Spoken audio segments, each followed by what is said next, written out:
When you're starting off in Pillars of Eternity, Mary Kish, you gotta create a character. That is the first thing you do. Lots of decisions to make there, and we're gonna break some of them down so that you guys have an idea of what awaits you as you get started in Pillars of Eternity. So step one.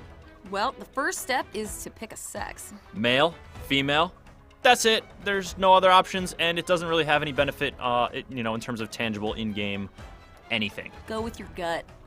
Is your gut a dude or a lady? Second step is to select a race and a subrace. So this is when it actually starts changing the kind of character that you want to make, and there are benefits and consequences to the person you choose. Right, so you're going to get bonuses to different attributes, and these 6 attributes are stuff that are going to be familiar to anyone who's played a game like this before. Might, Constitution, Dexterity, Perception, Intellect, Resolve. They're all sort of familiar, and you can read up about them. There's like a lot of text in this game, so if you're ever curious about it, mousing over it is a good way to find out a little more. So a lot of these give benefits. The Aumaua, they get double might points.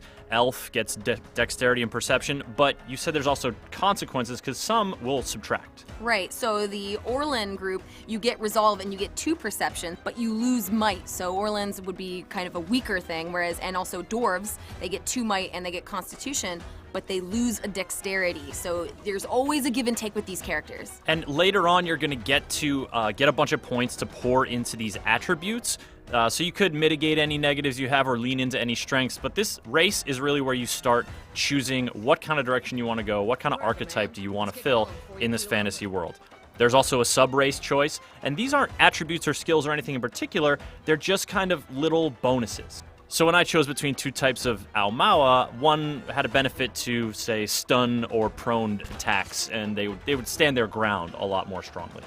I went with Godlike. It had 4 different options. Did you do that because your ego is literally out of control? I just couldn't resist. Of course. Of course. This is a discussion for another time. But there's 4 options for Godlike. If it could be kind of like a dark, death-like Godlike, or you could do Moon, Fire. Moon was interesting because if endurance goes down 75, 50, or 25%, I give my entire group an endurance bonus, which is pretty nice. But they each have different ones. I remember the first time I played, I went with Elf, and the different types of Elf give you other bonuses, whether it be having better aim or kind of being immune to a particular kind of poison or something.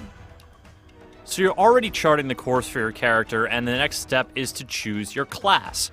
Again, you're going to see a lot of familiar archetypes here. Barbarian, Fighter, Paladin, Ranger, Priest, Rogue. There's going to be a couple different ones that maybe, are a little bit deeper cuts. A Cipher or a Chanter. But here, instead of seeing attributes change, you're seeing skills. And they kind of function like attributes. You're going to get checks against them throughout the game, but they're a different class of kind of determining characteristics: stealth, athletics, lore, mechanics, and survival. When it came to class, I went with a Chanter, which gave me a few skills, gave me 2 in lore and 1 in mechanics, but I actually didn't see a huge benefit of that early on game. So you might find that your attributes have more of a broad range. They come in a little bit more handy at first than your skills might. And we saw that immediately when you start the game.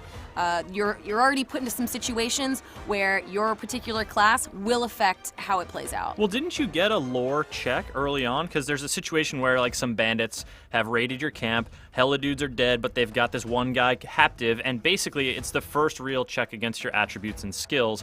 And there's a couple ways you can go, because obviously you don't want him to get stabbed. Maybe you try to avoid a fight. Maybe you try to sweet talk him. How did that go for you? Right. So when I did it with my Chanter, I had enough intelligence to talk him out of it, and it distracted him enough where I could get my guy free and saved his life. Yeah, and there's other ways it can play out. I had a strong athletic skill because I chose the barbarian class, so I just bum rushed the dude, and before they knew what was happening, I was clobbering them, and my dude was free. So even right from the get-go, you're seeing decisions that you make coming back around later on.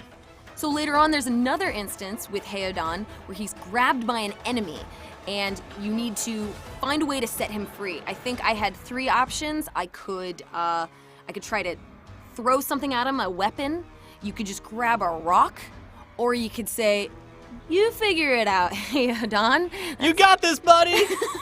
You give him moral support Yeah. and see how it plays out. My first playthrough with an elf, I had enough dexterity where I could just grab a rock and hurl it at his dome. And I did, and he escaped, and there was just no problems whatsoever. Whereas I was not that dexterous as a barbarian, had to chuck my sword, totally had the same effect. It worked, except when I got into the cave, no sword.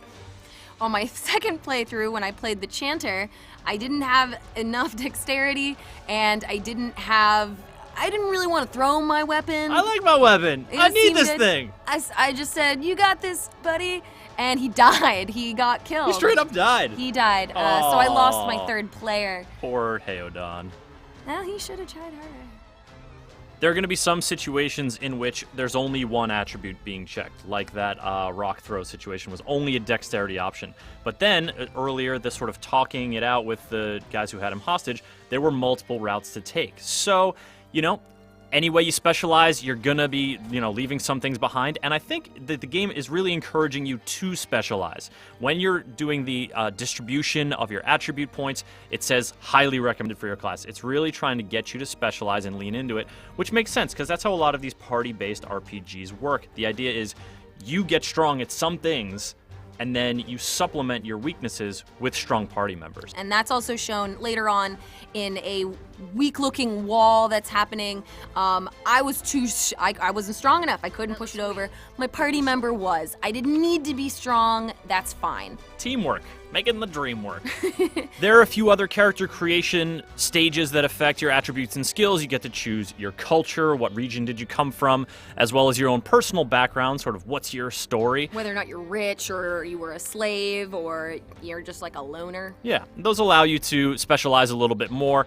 And then, of course, you wrap it up by just customizing your whole appearance, and then realizing that, oh, there's only 3 character portraits, and you don't look like that one. Damn it. There were not enough portraits. You pick a voice after that. There's no benefits to any of this stuff. And then you get to name your character, which, if anything, just gives you the sweet benefit of being named Doug. I mean, I think of all the high fantasy adventurers that time has brought into our lives, Doug is truly one of the more majestic names. Doug the Chanter, Chris. Doug the Chanter. Wow, that's a terrible combo. So there's some of our stories from character creation in Pillars of Eternity and the consequences it has right out of the gate. Share some of yours in the comments below, and happy adventuring.